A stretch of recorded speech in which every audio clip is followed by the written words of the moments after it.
And then there were 5. The competition to become the next Conservative leader and your Prime Minister is narrowing. Tomorrow, MPs will be voting again. Another candidate will be knocked out. By Wednesday, we will know the final 2. But even then, you don't get to choose who walks through that black door at number 10, not unless you're among the 200,000 or so Conservative Party members who make the final decision. Despite calls for unity, the competition is becoming increasingly personal and fractious as MPs plot to get their candidate to the finish line. It's getting hot out there.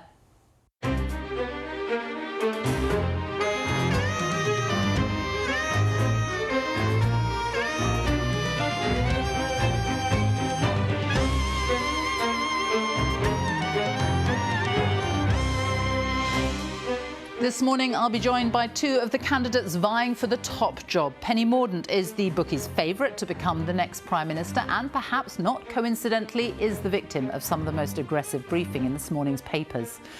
Tom Tugendhat is also riding high, in the polls at least, after the first live TV leadership debate on Friday. He came out on top but has much lower support amongst MPs. His immediate task is to stay in the competition.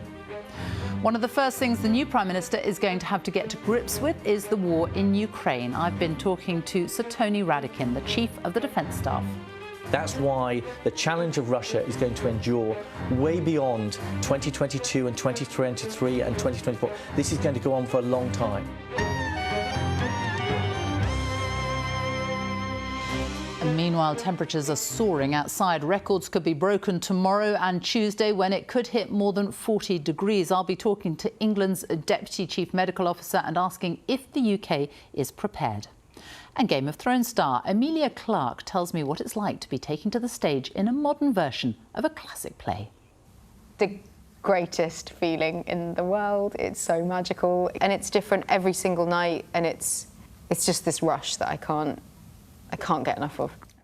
And poised to review the day's news are Mark Wallace, the Chief Executive of Conservative Home, the closest we'll get to a grassroots view from inside the Conservative Party, and by Jasmine Cameron-Chileshi, political correspondent at the Financial Times. All of that coming up soon in this extended programme, but first the news with Ben Thompson.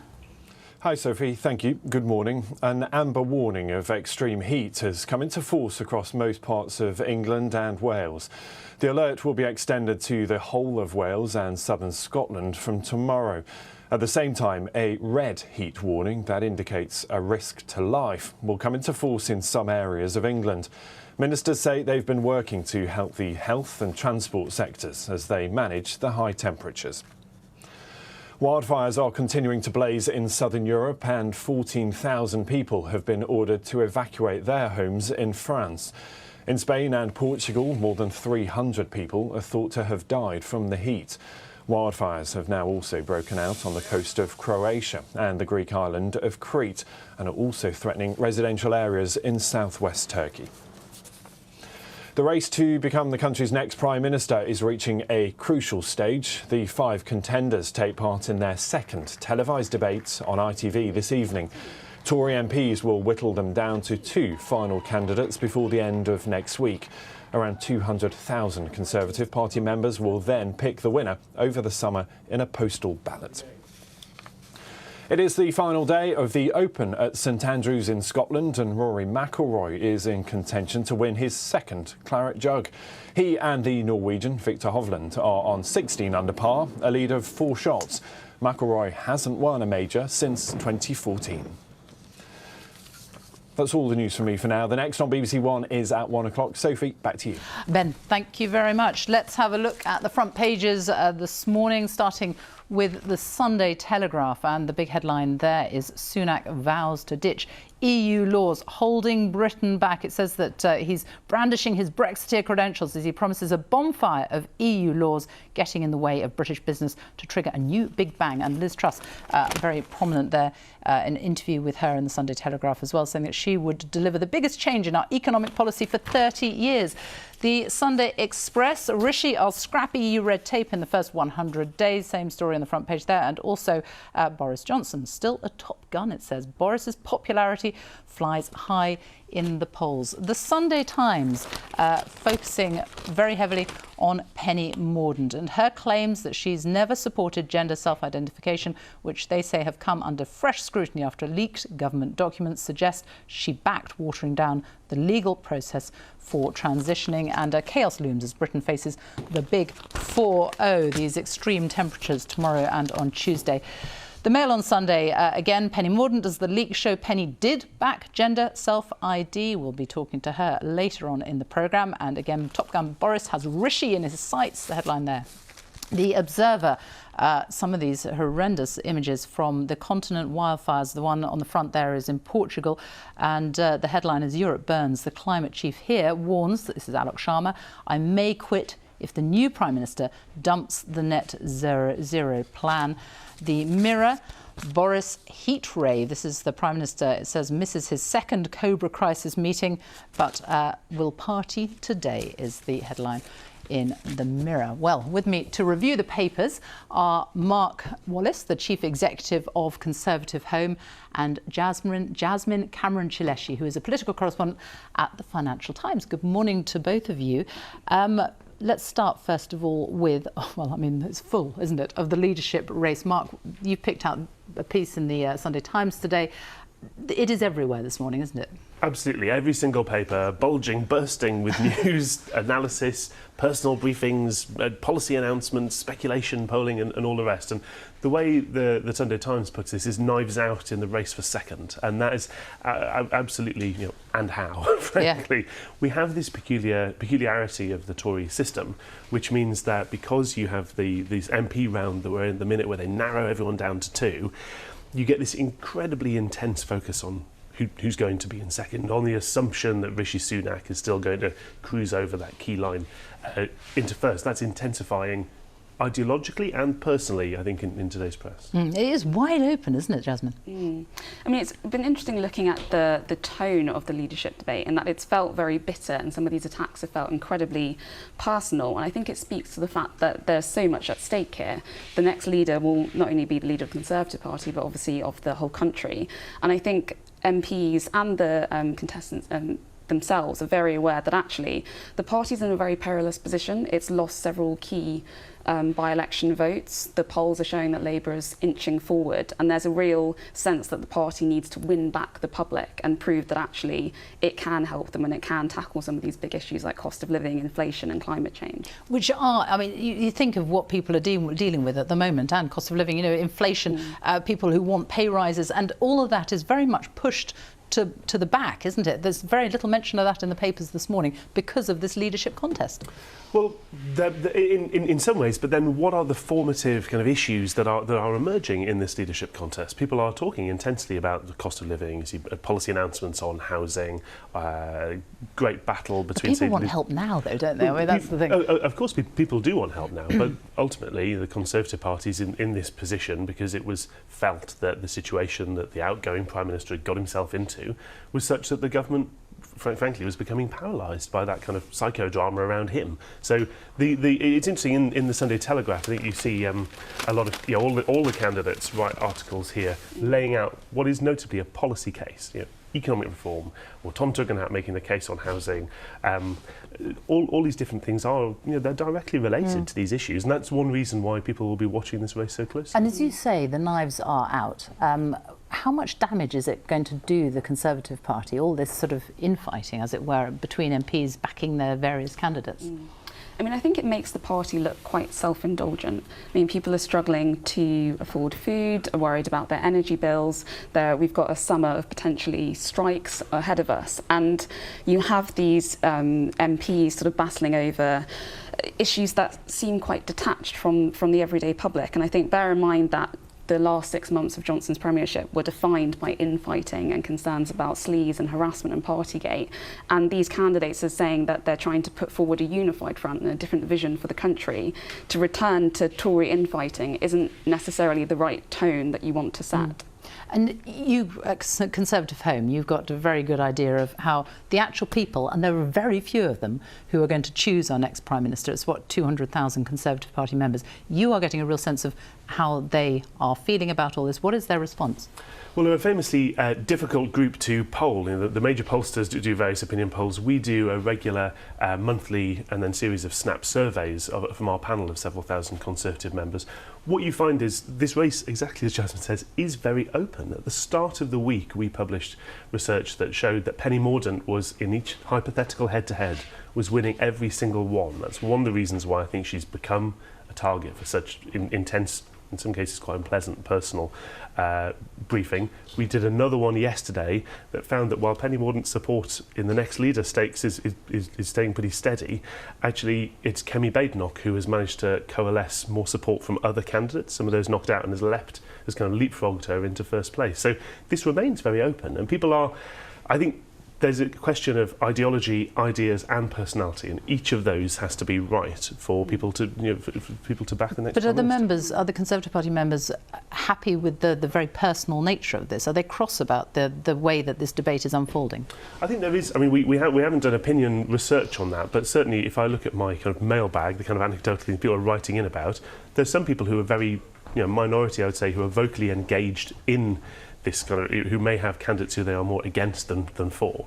But there's a lot of people who don't want to see a Conservative Party leadership election focused around slagging off other Conservatives. The fact is that this should be, competition is a Conservative value because it gets people to raise their game, not to tear down their colleagues. One thing I would note is there's a little bit of a bad habit sometimes in the campaigns to say only X candidate can beat Labour. Well, I don't think that's true. I think there are several people here who could beat Labour, who could be effective election-winning prime ministers.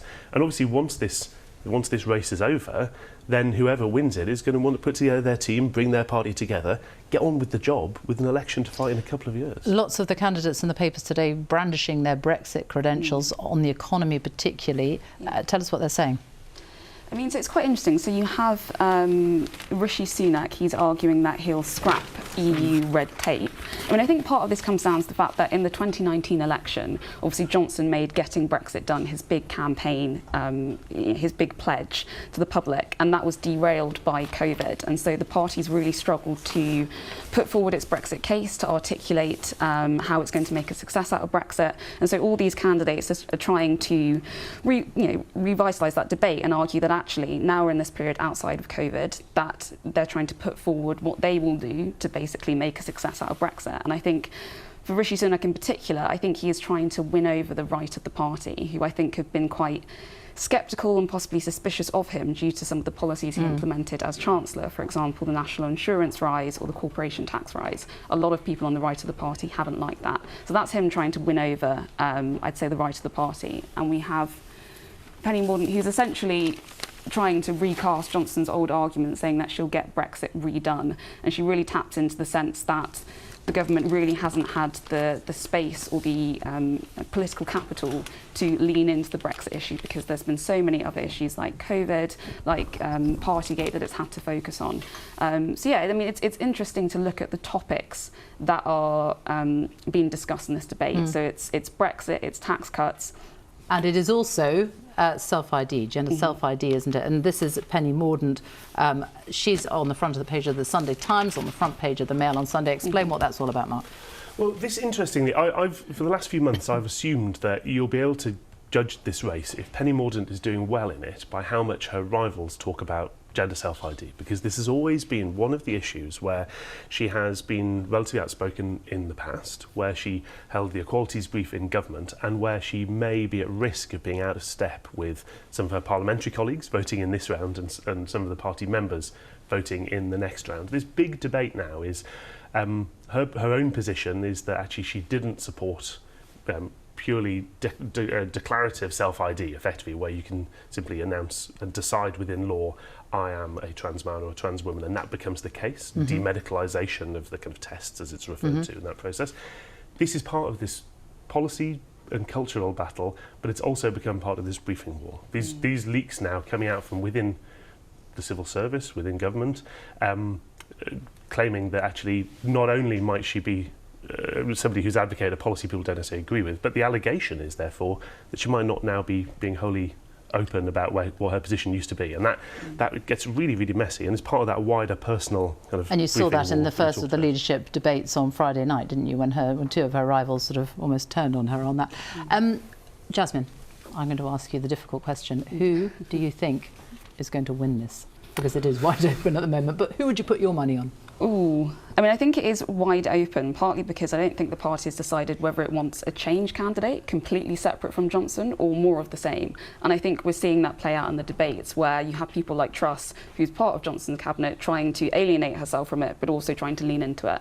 So I think it is open at the moment, but I think Rishi Sunak, he does seem to be the contender at the moment, and I think he's actually performed pretty well in the TV debates and handled the contest quite well. So I'd say he's still... He certainly had a good few days earlier this year, but earlier this week he felt to be in real trouble because he was the front runner candidate. Last weekend, people thought he was going to get 130 votes from MPs. He didn't top out three figures in the first round, and somehow he's managed to go under the radar. He's let Penny Mordaunt's been taking the flak for the front runner, even though he's actually ahead in the in the parliamentary stakes. Conservative Home, we're covering this race and we're trying to make sure we give insight. I'm not picking. You must choose one. Go on. Who would you say? As a Conservative Party member, I'm personally undecided, so I'll be interested to see the interviews we're going to see next. All right, Mark, Jasmine, thank you both very much for joining me this morning. Now, it is going to be so hot tomorrow and on Tuesday, more than 40 degrees for the first time ever in the UK, at least that's the prediction. And the Met Office has issued its first ever red extreme heat warning for a threat to life. It covers the south, the Midlands, and going up to Manchester and York. Louise Lear is in the Weather Centre and can tell us what it all means. Louise. Thanks, Sophie. You're quite right. I mean, they are quite rare, these severe weather warnings for any weather condition, but this is the first ever extreme heat warning that we've had. And so we just need to make it clear that it's really important with temperatures in excess potentially of 40 degrees that you take action to protect your health and your pets at home in particular, and your elderly and loved ones as well. Now, that said, at the moment, there is some cloud and some showery rain around, and this has been the last few hours through Scotland, moving out of Northern Ireland into northeast England. It's fairly light and drizzly, and one or two showers down along that Dorset coast as well, but they will all ease away and the heat will win out through the day. In fact, we'll have lots of sunshine, and those temperatures are likely to peak this afternoon in one or two spots into the low 30s. Even temperatures across eastern Scotland after that cloudy, damp start will peak into the mid-20s by the middle part of the afternoon. Then we keep those clear skies through the night, and temperatures are going to hold up. Maybe a little bit of patchy cloud and some drizzle in the far north. As we go through the day, wall-to-wall sunshine. These are the red areas affected by that severe heat warning, and that is because those temperatures are likely to peak widely mid to high 30s, but as well potentially we could see 40 degrees, and if that happens, it's the first 40 degrees we've ever had across the UK. Sophie. Quite extraordinary. Louise, thank you very much. Well, listening to that forecast with me is the Deputy Chief Medical Officer for England, Dr. Thomas Waite. Good morning. People are very, very worried, aren't they, about these warnings of death, threat to life during this heat wave. What is the actual threat to life? Well, your body works quite hard year round, no matter what the temperature is outside, to keep your internal temperature close to 37.5 degrees. That's the way your body operates. And of course, when the air outside your body is the same temperature or very close to it, it's much harder to lose the heat you create through your skin. That's quite tiring. We call it heat exhaustion, and particular people are more at risk of that because it's almost like working out. It puts strain on your heart. So people who are older, people who already have cardiovascular risk factors, problems with their heart or circulation, are at greatest risk, as well as very young children and babies, because it's harder for them to regulate their temperature. But the steps that we can all take are straightforward. Cooling ourselves down, keeping ourselves well hydrated, and for these exceptional couple of days, keeping in the shade and seeking out cool places will all help preventing that ill health. And some schools may actually close because of all this. Do they really need to close? Because surely that's the last thing that children need after all these years of disruption. Well, it's important, as well as keeping ourselves cool, to seek out cooler buildings or places where we can cool ourselves down. And of course, we know that at this time of year, lots of people take part in sports or outdoor activities. Looking at practical ways to sort of keep those safe is important. But that's simply because of the symptoms that people get when they overheat. people can sometimes experience cramps, or they can experience sort of feeling quite sick, or feeling very hot, or excess sweating. That's because you lose a lot of fluid when you sweat, when you're trying to lose that heat, and it dehydrates you, which is why keeping on top of that fluid loss by rehydrating is important for all ages. But the point is that we are actually going to have to get used to this based on the climate change projections. It looks like we are going to get more and more extreme weather events in the future. The UK needs to be better prepared, doesn't it? So the scientific and medical community are in unanimous agreement that climate change really is a risk to health, and we need to take carbon reduction and adaptation seriously. The thing that means for events like this is that the risk of this extreme heat is going up. So we all need to sort of think about the steps we can take during extreme weather for how we avoid getting ourselves into trouble in the first place. And that is those simple steps of looking out for one another when it is extremely hot, as well as keeping cool, keeping our skin cool, and thinking about those sorts of buildings and places where we can seek out cooler temperatures to stop getting into trouble in the first place. Dr. Tom Tugendhat, thank you very much for joining us this morning. Now, the war in Ukraine is grinding on. The Russians have been launching more cruise missile attacks on cities a long way from the front line, which have hit residential areas and killed dozens of civilians.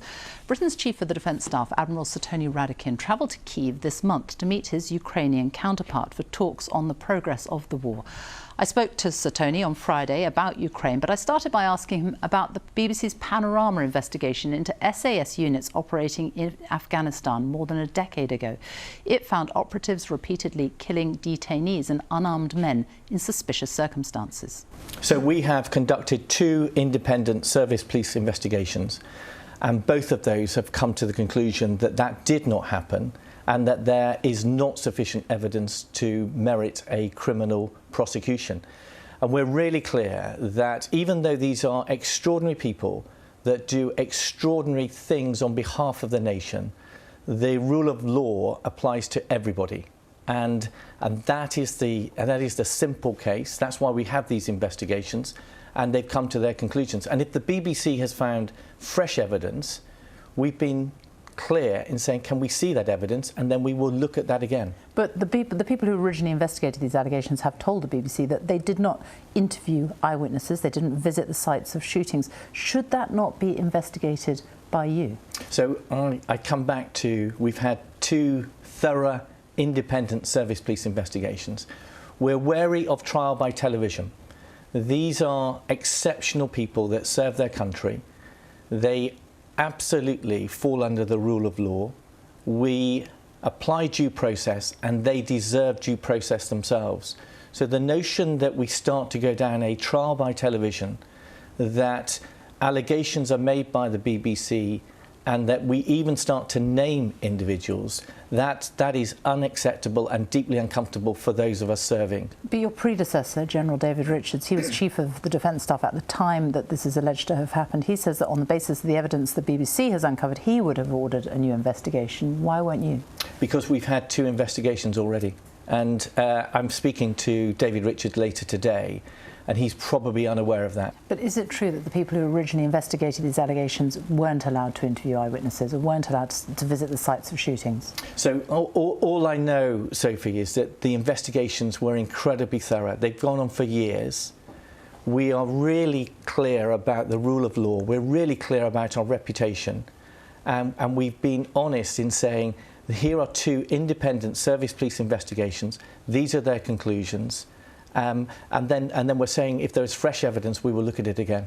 Can we talk about Ukraine now? And you visited Kyiv just last week. What is morale like there? Do they feel in Kyiv, in Ukraine, like they're winning this war? Absolutely. I saw my opposite number, General Zalushny. I expressed my personal admiration for what he is achieving, for what his country is achieving, their courage, their determination. And they are absolutely clear that they plan to restore the whole of their territory in terms of Ukraine, and they see a Russia that is struggling, a Russia that we assess has lost more than 30% of its land combat effectiveness. What that actually means is 50,000 Russian soldiers that have either died or been injured in this conflict. Nearly 1,700 Russian tanks destroyed, nearly 4,000 armoured fighting vehicles that belong to Russia destroyed. And what you're seeing is a Russia, if we focus on the Donbass, that's less than 10% of the territory of Ukraine. And we're approaching 150 days, and Russia is struggling to take that territory. And it's struggling because of the courage and determination of the Ukrainian armed forces. But if Ukraine wants to win this war by taking back the whole of the territory, that includes Crimea, for example, which Russia took in 2014. Is that really achievable? Russia is digging in the east. So Russia started this invasion with the ambition to take the whole of Ukraine. Russia had the ambition to take the cities in the first 30 days. Russia had the ambition to create fractures and to apply pressure to NATO. This is Russia as a challenge to the world order. Russia is failing in all of those ambitions. Russia is a more diminished nation than it was at the beginning of February. And that's what Ukraine is seeing. And then in terms of Ukraine restoring its territory, I think my General Zaluzhny would see that as a long-term ambition. He's involved in a fight now, and a fight to avoid ceding any more territory, and a fight to keep applying pressure on Russia. Can Ukraine find enough equipment, enough military equipment, enough weapons, though, to keep fighting Russia, if they're going to take this back? Yes, it can, and that's why the UK effort, the international effort, is so important. That was part of my visit. How can we continue our support, and how can we hone that support to make Ukraine's fight back even more effective? And I'm proud of what has been provided. We've collectively, the international community, have provided a lot of equipment, but importantly, they've raised a standard of equipment for Ukraine. We've seen terrible attacks on civilians a very long way away from the front line. Vinnytsia last week, Kremenchuk, the shopping centre where a lot of people were killed, and these were cruise missile attacks. Is there an element of psychological warfare in that? Those are civilian targets that are being hit. Yes, I think it's definitely psychological. These are not military targets. These are acts of terrorism. These are random events where President Putin is endorsing the taking out of civilians and creating civilian casualties. There will be war crime investigations, but what it reflects is how Russia is struggling, how Russia is not fighting a conventional war, how Russia is having to try to impose this psychological pressure. But could Russia win this war just by drawing this out, by grinding the Ukrainians down with tactics like that and their efforts in the east? Russia has already lost this war in terms of its original objectives. Its objectives were to take the whole of Ukraine, to embrace that and put it under Russia. That didn't happen, and it's never going to happen. When I spoke to you months ago at the start of the year, well, just shortly after this war, this invasion began, you talked about the morale amongst Russian soldiers. How much more do you know through intelligence about the state of Russian morale? Are the troops still demoralised, or do they feel that they are winning something? So there are some Russian troops that are clearly effective, and they are taking ground and they're being successful. But the overall force is struggling. They're struggling in terms of their numbers, but they're especially struggling in terms of their morale. And you're seeing that with the inability of President Putin to match the people to the equipment that he has. Russia's just done a mobilization of effectively trying to call out reservists. It's achieved 30% of the numbers that it would normally achieve. And more they're having to go to the more rural areas of Russia because people are avoiding the call up in the cities. What about the pressure on President Zelensky? Is there pressure on him to draw this war to a swifter end by giving up some of his territory, by letting the Russians have the east or part of it?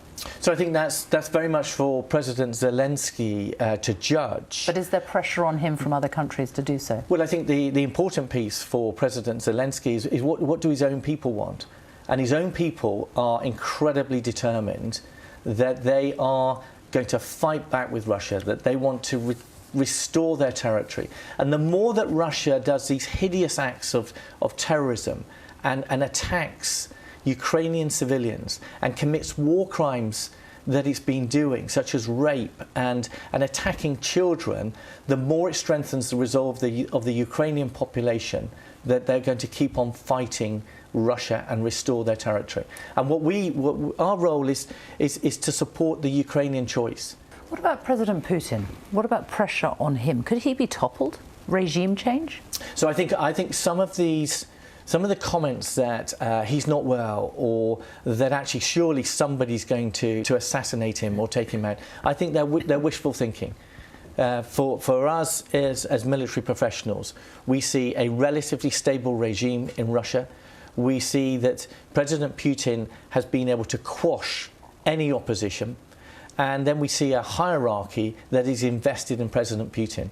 And so nobody at the top has got the motivation to challenge President Putin, and that is bleak. That's why the challenge of Russia is going to endure way beyond 2022 and 2023 and 2024. This is going to go on for a long time. And what are you talking about in terms of longer term? Decades? So potentially decades in terms of Russia as a threat. We were clear about that in our big review last year. I think it's now being amplified by Russia's invasion into Ukraine.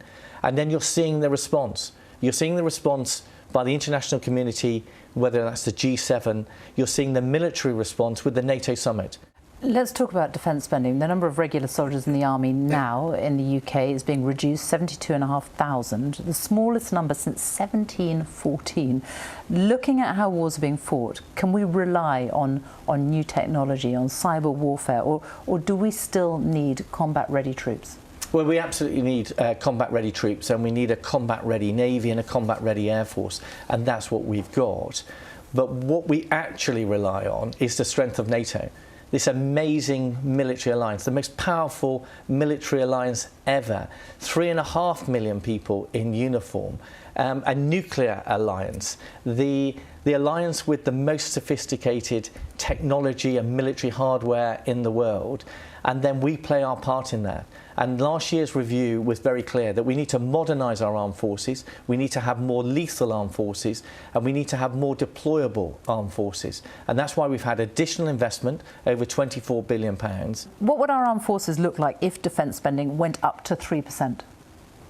So I think they would be even more modern, and they would have even more punch, and they would have even more impact around the world. And that's clearly a choice for government. For the next Prime Minister, what would you say is the biggest threat that the UK is facing? So the biggest threat is Russia, and that's Russia in all its guises when you look at it militarily. So its land forces are probably less of a threat in the short term because of that degradation, that depletion that we're seeing with their struggle in Ukraine. But Russia's continues to be a nuclear power. It's got cyber capabilities, it's got space capabilities, and it's got particular programs underwater, so it can threaten the underwater cables that allow the world's information to transit around the whole globe. Another threat is China. Well, at least that's according to the US most senior general in the United States, General Mark Milley, who I spoke to just a couple of weeks ago. He was talking about Taiwan. He says that an attack is not imminent, but the US is watching closely. China says Taiwan is a breakaway province that must be unified with the mainland by force if necessary. Do you think China could invade Taiwan? So could is always a possibility. Whether or not China would see benefit in doing that is a completely different question. But China have said that they would take Taiwan by force if necessary. They consider it as part of their mainland. Do you think they will go and do that? So I don't want to get into public assessments of what we think that China is going to do. That is best kept in a much more sensitive space. And our role as the UK military is to provide choices to government, so that if those events were to emerge, then they've got the armed forces to enable whatever choices they want to make, and then we support them in that. How much is the world reshaping now in terms of threats, in terms of significant danger to the West in your time? So I think what we're seeing is this challenge to the world order. And that's manifested itself with this war in Europe, and the significance of that is not just the battle for the territory of Ukraine, it's the threats. It's the fact that Russia has either directly or indirectly made over 30 nuclear threats in the past few months. That is what's going on. September the 5th, we will know who the next Prime Minister is. You will be sitting down with them, I assume, very shortly afterwards. We don't know who that is going to be yet. The field is still wide open. What will you be saying to the next Prime Minister? So we will always give them a brief on the current situation, so they're aware of where we have our armed forces. That's dominated by Ukraine and the support that we're providing to Ukraine. But we also try to step back and give a wider threat picture. And then we have to remind the Prime Minister of the extraordinary responsibility they have with the UK as a nuclear power. And that's part of the initiation for a new British Prime Minister. And that becomes the focus. Admiral Sir Tony Radakin, thank you. Thank you very much. Now, Tom Tugendhat emerged as the clear winner of the first live televised debate in the Tory leadership race. At least that was according to a snap poll carried out after the programme on Friday night. He is the only MP left who has not served in the Boris Johnson government, but he is trailing a long way behind the other four candidates. We did ask all of them to appear here this morning. Only two have taken up that offer. And tomorrow, MPs will vote again. Is this Tom Tugendhat's last chance to convince MPs that he can step up to the job as Prime Minister? He joins me now. Good morning. What does give you the confidence that you can run the country, that you can be Prime Minister when you have never even held a junior position in government? Well, I think you've just heard there from Admiral Radakin that we are facing serious challenges around the world. And if you want to see who has been calling out these threats quite literally for years, you only have to ask. Because the reality is that I've been calling out China as a major threat for many years, and you asked about Taiwan and the danger that that poses to our economy through chip manufacturing and so much else. And you've also been speaking to Admiral Radakin there about the threat from Russia. Now, you'll remember that it was in 2017, 2018 that I started calling out the threats of Putin's nefarious influence on the UK, his attacks on us, and it was me who called out the different challenges that we were facing in terms of dirty money. So I think what you're really asking about is, do the others have the experience necessary to deal with the foreign policy challenges that we're facing? And are we really talking about the different issues that we really need to get on with? Every Prime Minister since World War II has either held a Cabinet Secretary post or been leader of the opposition before coming to power.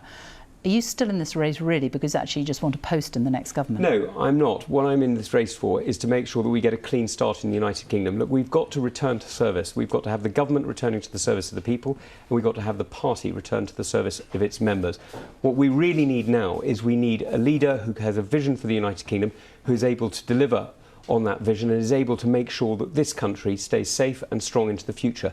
That's why I've been setting out a vision of a 10-year plan for growth. That's why I've been talking about many things this morning, as I'm sure we'll come on to, things like housing and things like security in terms of policing, because actually there's an awful lot to do in this country. And the reality is that we've had a hiatus of a few years now where different issues have been dominated by the very obvious problems that the government has had. And so what we really need to do is to get beyond that. We need a clean start, because actually conservative values really matter. And if we don't get conservative values championed, if we go back over old ground, we're going to end up with Labour winning the 24 elections. So you're talking about problems that the government has had. On Friday night, during that live leadership contest, you singled yourself out from your other rivals by saying that you did not think Boris Johnson was an honest man. What has he been dishonest about? Well, we wouldn't have been having that debate on Friday night had the others not agreed with me. But what has he been dishonest about? We know very well that the others agree with me, because otherwise they wouldn't have resigned from his government, or they wouldn't be standing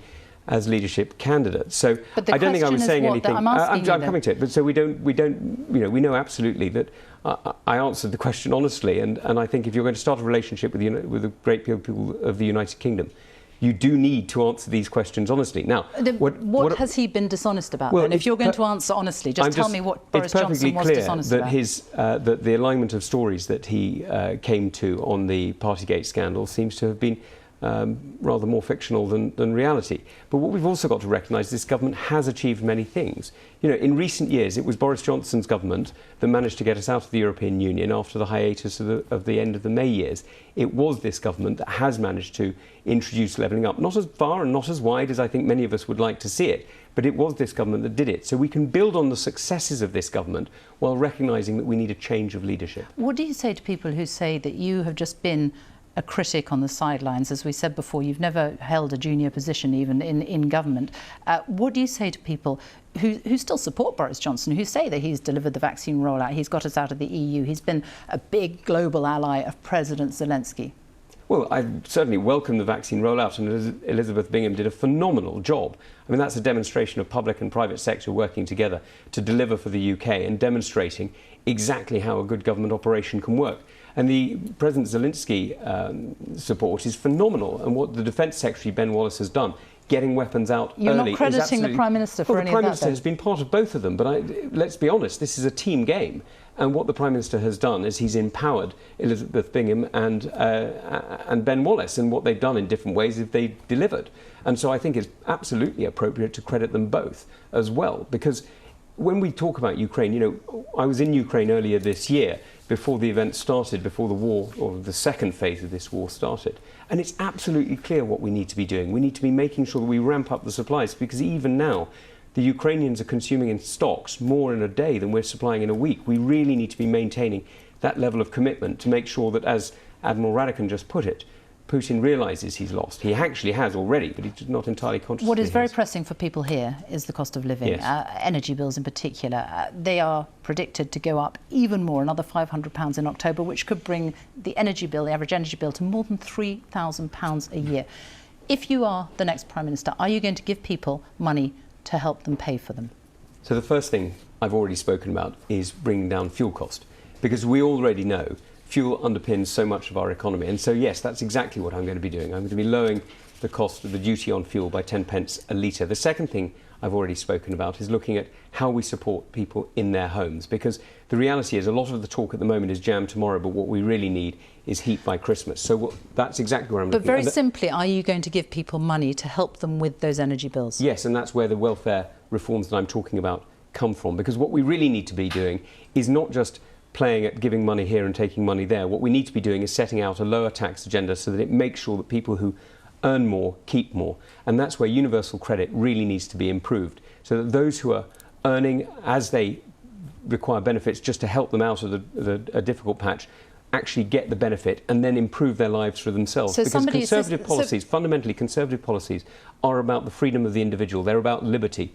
What we get with Labour is we get control, control, control, and we need to get away from those brown-eyed policies. We need to get away from that type of economics into liberty. In very simple terms, somebody who's looking at a bill of more than £3,000 next year and thinking, I just cannot afford to do that, how much will you be giving them and how will you be paying for that? Well, the government has already set out £1,200, which is about the increase that most people would see. So that's where the government sits at the moment. Now, but what about you as Prime Minister? Well, what I'd be looking to do is to make sure that the welfare system works, to reward people, to enable people to survive those difficult times ahead, because Christmas is going to be very, very difficult for many.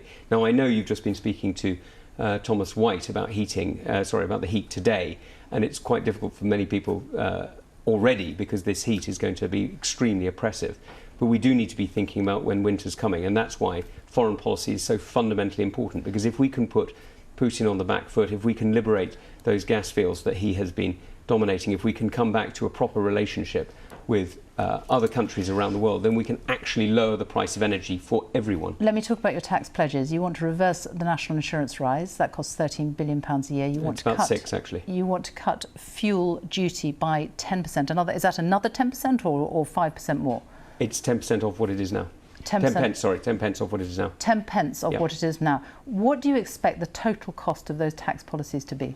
Well, we've costed them all within the £30 billion that the OBR says is remaining, and that's what the Chief Secretary to the Treasury says is the headroom. This is the headroom, exactly right. But the headroom, as you know, is something that is forecast to be there, but that is a forecast. It's a prediction, isn't it? And it's not necessarily going to be there, and it could change just like that. You could suddenly find that £30 billion is not there. It's entirely possible that forecasts change, but the reality is you have to live life on the basis of forecasts. That's why we have the OBR. And the reality is that what the OBR has forecast has actually been exceeded in many recent months, because the inflation rate means that the tax take has gone up. The IFS, the Institute for Fiscal Studies, says that a serious candidate would not be relying on headroom. Well, I'm afraid I disagree. I think what we need to be doing is we need to be making sure that what we are doing is helping people today, because we can talk about jam tomorrow as much as you like, when the reality for many people is it's difficult to afford bread today. What about increasing defence spending to 3% of GDP? How will you pay for that? Are you going to borrow? Well, that's an incremental rise, and actually that's where we need to be making sure that we're delivering across the whole of the United Kingdom. Because defence isn't just about facing off enemies like the Russians in Ukraine. What it's also about is investing in the United Kingdom. If you want a new deal for Britain, if you want to invest in parts of the United Kingdom like Cumbria, where we build our submarines, or indeed in many other parts of the country where we build incredibly advanced pieces of technology, you need to be investing in defence. And defence also trains people incredibly well. It's a brilliant, brilliant way of bringing our country together and making sure young people have an opportunity in a different way. Let me talk to you about Rwanda, because you're offering a clean start. You do want to keep the policy, don't you, of sending asylum seekers to Rwanda? Let's be absolutely clear. It is a totem that is necessary. OK, and it's costing the taxpayer £120 million in an upfront payment. Not a single person has been sent there yet. Is it good value for the taxpayer? The way it will work is by showing extremely clearly that Britain simply does not tolerate the human trafficking and the misery of slavery. And that's why we are stopping it. That's why we're making it so clear. Because what we're seeing with this human trafficking is a form of modern slavery. Now, it's not alone, and Priti Patel has been extremely honest about this and very clear about this. We need to do more. We need to close down the routes through Libya. But it's not working at the moment, is it? Because it's supposed to be a deterrent. 607 people came across the Channel at the start of this month alone. It's only just started. Well, it hasn't started. Nobody's been sent to Rwanda yet. The policy has only just been introduced. So can we just let it start, first of all? What we also need to do, however, is we need to close down the routes through Libya. And this is where we need to be extremely clear that those North African routes simply cannot continue. Now, I've already met with various Libyan leaders to talk about this, because what we need to be doing is making sure that the Royal Navy is guarding that North African coast, helping our Italian and French partners, and making sure that those traffickers don't get access to the Mediterranean. But it is supposed to be acting as a deterrent, and as I've just said, it is not acting as a deterrent. The policy is in place, even though people haven't been, nobody's been sent yet. 607 people came over in the first week of July. We're almost double what we were this time last year. It's not working, is it? Well, as I say, it's literally only just started, Sophie. I mean, it'd be a bit surprising if the deterrent was acting. But if it were a deterrent, surely people would be put up. Deterrents only start working once you see that they are working, and at the moment this policy has barely been introduced. So I'm afraid I'm going to give it a little bit more time. Let me just ask you a few quick-fire questions. We did this last week with Sajid Javid and Jeremy Hunt. Would you intervene if China invaded Taiwan? Would definitely support our Japanese and Philippine and Indonesian allies, yes. So you'd intervene. Would you leave the European Convention on Human Rights? No.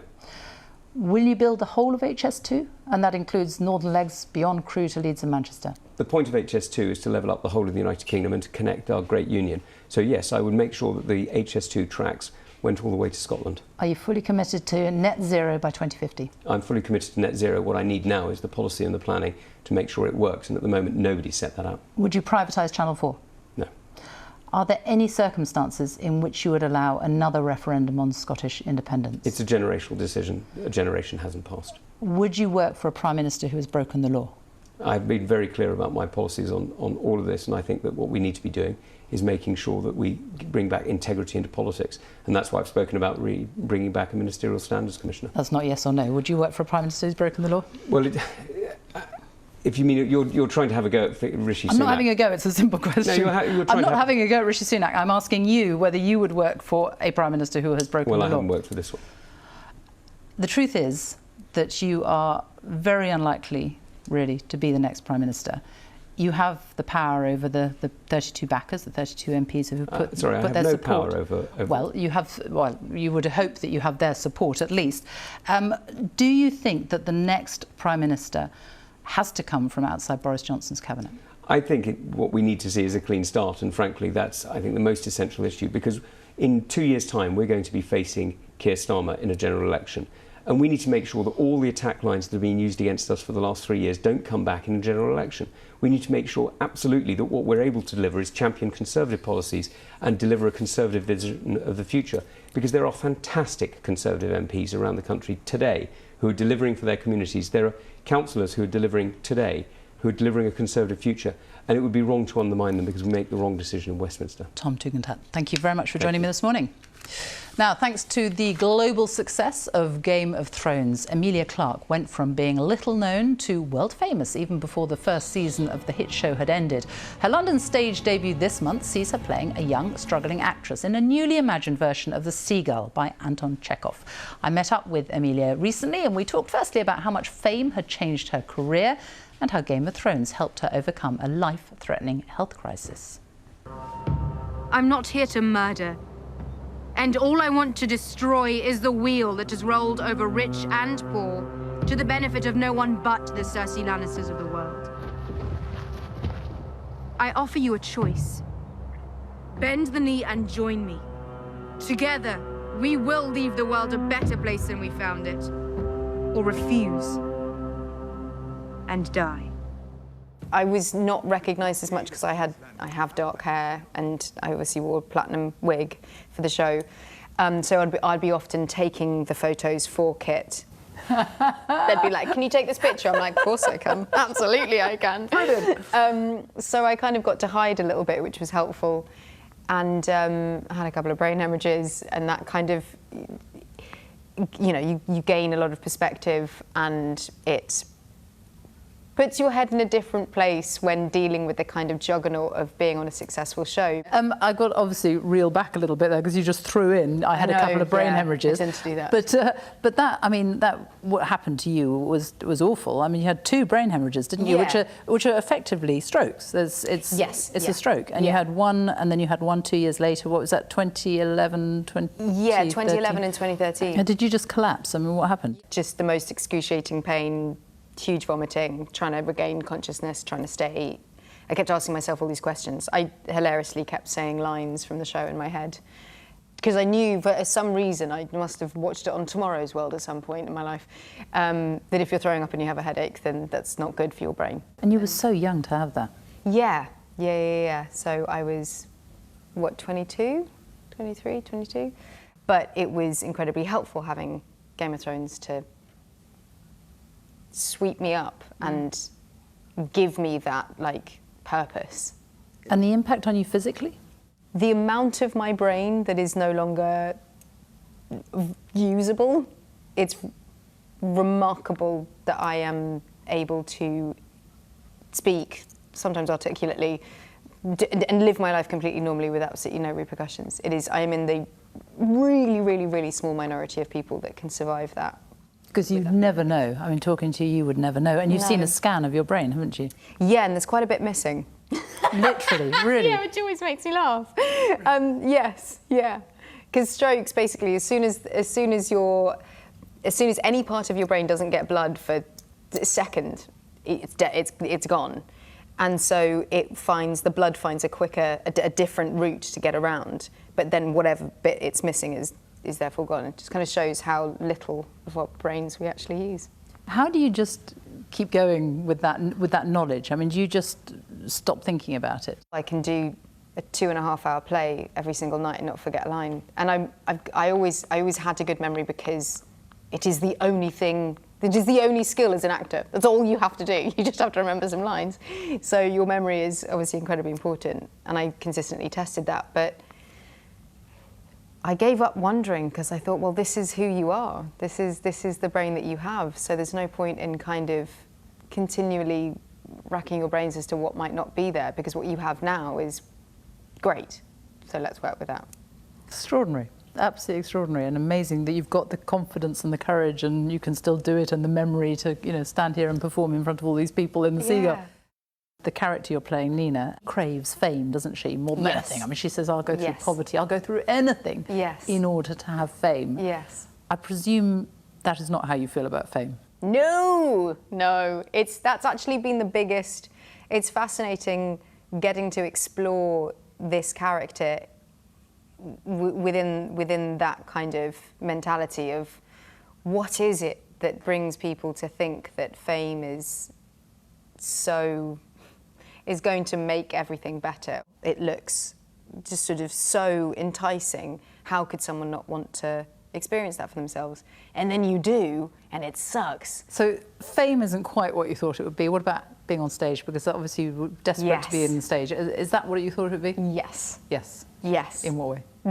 It's the greatest feeling in the world. It's so magical, and it's different every single night, and it's just this rush that I can't get enough of. And why did you choose this role? Because this is your West End debut, isn't it? I mean, you could have done, with the Game of Thrones behind you, you could have really done all kinds of things, couldn't you? You could have done the big sort of extravaganzas, you could have done but it's a small theatre, it's a very intimate production, and it's a very stripped back set. Why this role? The opportunity to play Nina in The Seagull on the West End stage with a lauded, applauded, incredible director like Jamie Lloyd, I was like, well, it's been a kind of profound experience, I really have to say, because it's daring, taking such a beloved and well-known play like this and putting it in such a modern, stripped back, bare. You can't hide behind a prop, you can't lean on something, you can't, all these sort of like little tells that as actors you have to kind of calm your nerves down sometimes, where you're like, I'll just pour a glass of something, or sort of, move somehow, make the bed. You don't have those opportunities to lean on, so you literally just have to just stand there and give the audience everything that you can to serve the story that we're trying to tell. And that's tricky, but it's why you do theatre. It's so exciting. And what a place to do it. Well, Exactly. very good luck with it. Thank you so very much. much for talking to us. Thank you, thanks.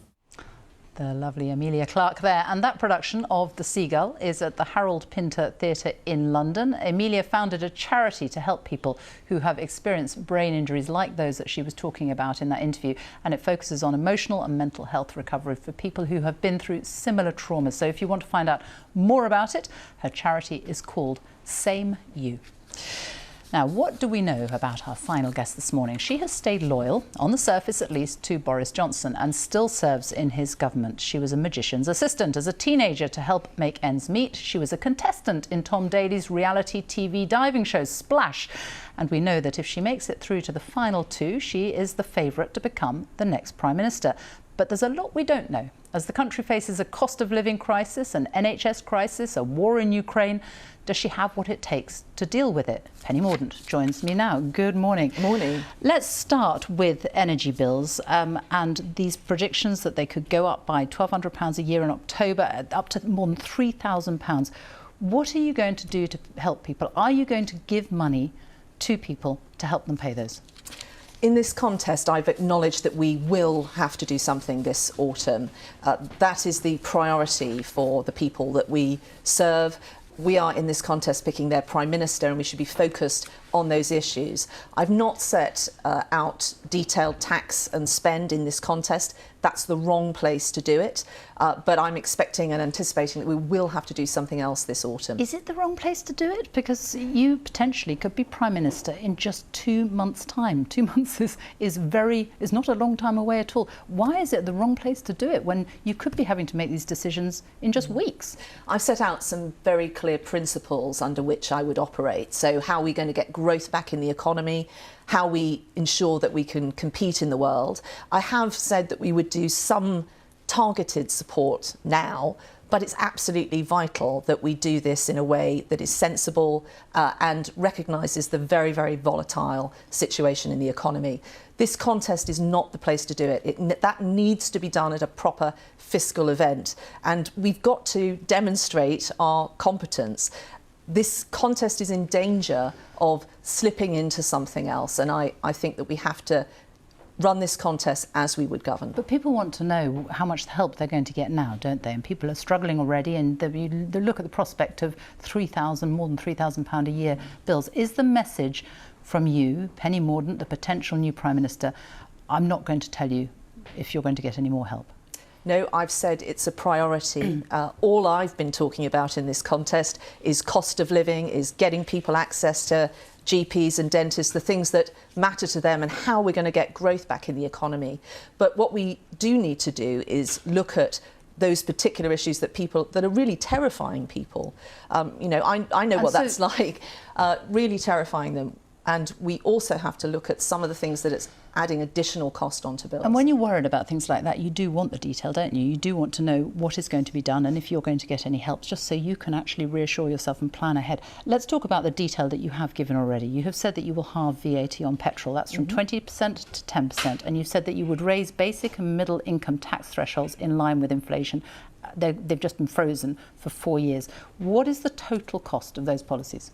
So the first is neutral. The second, based on Red Book calculations, Why is it neutral? under because you're getting additional revenues into the exchequer on fuel. But the second, you would have to adjust our forecast there. The reason why I've done that is because I think we have to demonstrate that there needs to be some immediate targeted support going to people. But in terms of corporation tax, other taxes, this is not the place to do that. I've set out the principles under which I would operate, but not the levels. But I mean, raising tax thresholds, for example, that means less money for the government, doesn't it? The government just gets less in tax receipts. We would have to adjust, particularly for the second policy, our tax forecasts. But that is absolutely necessary, I think. It needs to be done now. Other things can wait until the autumn, but I think we do need to set out some immediate things that we would do on day one. So you accept then that the government's getting less money if you're raising the tax thresholds. That also then means that you're going to have to make cuts to pay for that. What are you going to cut? No, not on the policies that I've announced.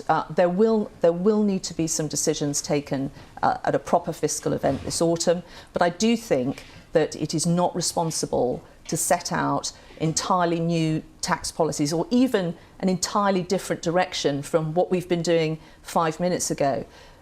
This is not about just what I think. It's about our party as a whole and the direction of travel of our policy. I think people want to get back to proper Conservative policies, but that needs to be arrived at through a proper process. But tax cuts, very simply, you make a tax cut, it has to be paid for either by borrowing more or by cutting elsewhere, so government departments, health, education, whatever it is, defence, wherever it is you're going to make cuts. What are you going to do? Are you going to borrow more money then? This is about, the second policy is about our forecasts. We will have to adjust those. But it's very interesting how people frame this. We're not going to be taking people's money off them. It's got to be a recognition that people need some immediate help now. What does it mean? What does it actually mean, though? Just to be very clear with people, you're going to adjust your forecast. What does that actually mean? It means that we're obviously not going to be taking some additional revenue off people, but that is But you might set make out cuts in elsewhere. So departments which have been planned for, budgets that have been planned, you might have to cut back on those. Education, for example. No, there is headroom to do this, plenty of headroom to do this, because the Exchequer is getting greater receipts. I have made this is compared to other candidates a very modest set of targeted support I've announced to help people. What I'm not going to do is talk about the detail of what we might do later, although I recognise things like some of the environmental levies, some of the ways that we approach energy, for example, is very difficult. Do you recognise as well, though, that the headroom that you're talking about, and I've just been talking about it with Tom Tugendhat as well, that's the £30 billion, but that is based on predictions. It's not money that is actually there, and that could change like that. Well, that is why I'm the only candidate that has set out some very modest policies now. You're right, Sophie, this is an incredibly volatile situation, which is why any further decisions on tax and spend needs to be taken through a proper process after this contest. This contest is not the place to do that. But people do need to hear what you are planning to do as Prime Minister if you make it to number 10. What about fiscal rules? Rishi Sunak set himself 2 fiscal rules. That debt should be falling as a proportion of GDP. In 3 years' time, the second one, that government should not borrow to fund day-to-day spending. Are you going to be sticking to those fiscal rules? I've said I would do the first. But again, Sophie, this is not about rewriting an entire manifesto. All of us stood on a manifesto which we have yet to deliver, and we've also not fully delivered on the 2016 referendum. We've not got that Brexit dividend back for people. That is what we need to do. I'm not here to tear everything up. No. We've done a lot of good stuff that has never got any airtime because of everything that's been going on in Westminster. But what I am just trying to get is the detail, and I do think you've just given us something there. So you're saying that you will stick to the first of the former Chancellor's fiscal rules, but not the second. So you will be borrowing for day-to-day spending. Yes, but we will have to do that for some time. The important thing is that our debt that debt ratio will fall as a percentage over time. But you know already, I mean, just how much our debt is huge already. Just to service that debt, the interest payments is £83 billion a year. For the whole of education, it costs about £99 billion. You want to make the debt, just the interest payments, even higher? No, we have got to get spending under control, but all of these decisions need to be taken when we are in government. They cannot be done during this contest. It's inflationary though as well, isn't it? And inflation right now is soaring. Yes, and we do need to bring that under control. I think other candidates have spoken about what they would do with the Bank of England. I'm not intending on taking powers back from them. That will be their role. They will remain independent. How is borrowing more money going to bring inflation under control? Well, as I said, the Bank of England will not have its remit removed by me. I know other candidates have said that is the case. But we do need to, one of the only levers we have is controlling expenditure, but also we need to, the other equation on this is growth, and we need to be introducing some supply side reforms that are actually going to deliver that Brexit dividend I spoke about. The NHS at the moment, the pay review bodies are going to come back. It's just public sector workers get 5% pay rise. Would you accept that, or do they deserve a bigger rise? Again, I'm not. I know you're going to ask me a lot of questions, Sophie, important questions that people want answers to. I haven't just arrived at this point. We have had a government in place that has been doing a lot of things to deliver a manifesto that we stood on. We have processes to arrive at public sector pay, decide all sorts of things. There are reviews going on.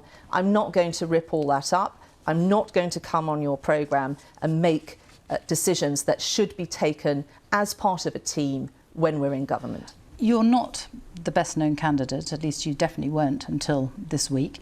Do you represent a fresh start for the Conservative Party? I think what people want is an end to the toxic politics we've seen over the last few months. They want someone that can restore trust, and they want someone that does have some competence and experience. I think I'm that candidate, and you will see that in the campaign that I'm running. I've taken a different approach. I'm not completely ripping up everything we're doing and saying that I would do things radically different in the future.